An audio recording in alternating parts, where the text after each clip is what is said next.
Morning, Isla. This is Dad Talk number 3, and I'm prompted to chat to you today about information because I've just been listening to a podcast called More or Less about data and the sorts of numbers and percentages and claims that people make in public, and then someone decides to go and check the numbers and see whether what they were saying was right.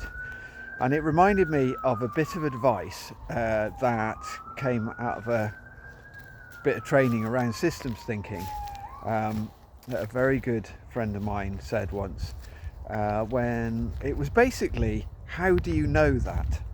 And I think it's a really, really good question, because, and something that your mummy accuses me of a lot. It's like, how do you know that? Where have you got your information from?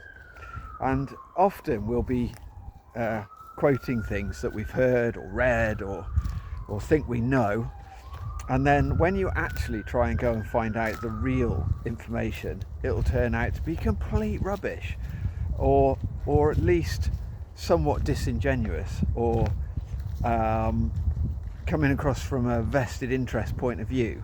So it's particularly put in a way that is misleading.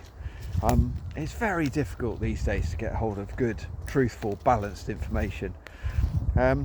So if someone says something to you, a really good question is, how do you know that? Where have you got your information from? And have you checked it? So, and in short, if it's come from a headline from pretty much any of the newspapers, or it's come out of the mouth of a politician, or if it's someone who is pushing a point of view, then how do you know that is just such a revealing question, because I reckon 9 times out of 10 they will stumble or say, I'm not really sure, or, oh, I read it in the newspaper, or these days I heard it on TikTok. And if someone says to you, I heard it on TikTok, be very, very skeptical about it. Anyway, hope you're having a good day. See you tomorrow.